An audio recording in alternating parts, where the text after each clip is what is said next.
everyone, welcome to STEM News Nexus at UCLA, blog of preprints and new publications. So, welcome to spring of 2022, and just a reminder that this quarter our posting schedule will be on Sundays, 10:30 Pacific Standard Time. So our posts will be on YouTube at our channel, STEM News Nexus at UCLA.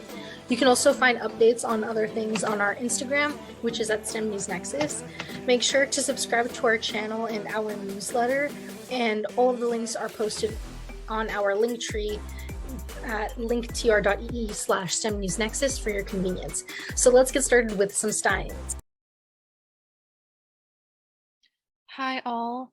This week I read an article that talked about how the memory of the brain degrades over time.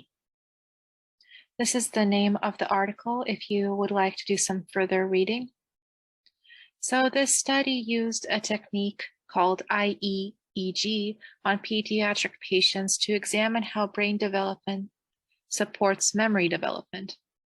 And the scientists found a link between how the brains of people aged 5 to 21 were developing and how well they were able to form memories throughout that 16-year period. Finally, to conclude, a novel finding in the study is that there appears to be age differences in fast and slow theta oscillations, or rhythms in the brain that help with cognition, behavior, learning, and memory. The slow theta frequency slows down with age, and the fast gets faster. Thank you. It's a very dynamic system of all of these vesicles, and we have many different organelles such as lysosomes and endosomes and the Golgi apparatus and the smooth and rough endoplasmic reticulum. Everything is changing to modify proteins and many other processes. And much of the problems that are faced in this field is the ability to only track very late or early stages within these pathways.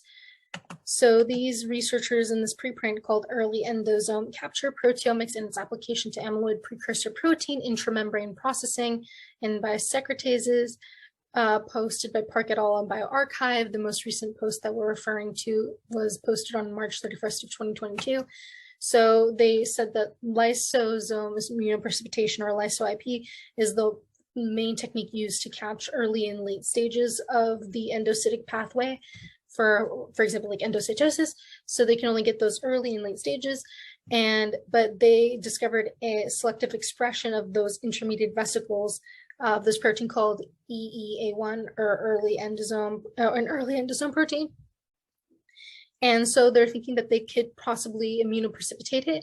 And so to get better analysis of the intermediate steps of the endocytic and secretory pathway.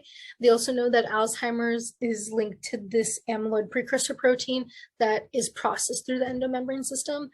So they're thinking that they can ensure that this might be a useful technique by applying it to understanding better these pathways involved in the pathogenesis of Alzheimer's.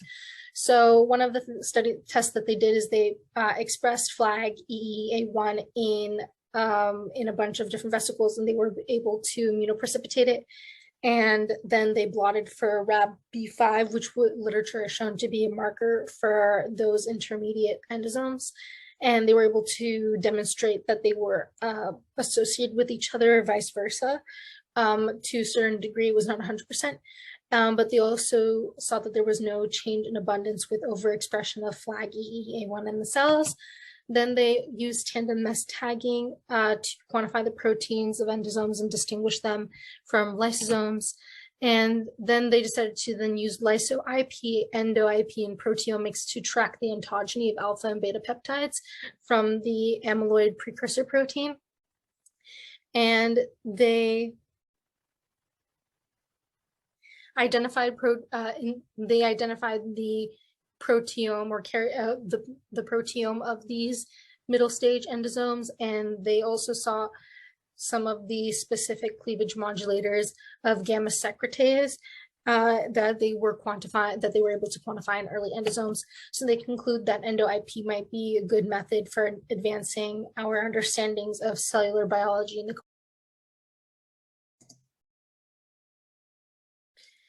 Hi, and just here's some additional papers that were read by our members this week if you were interested in reading them.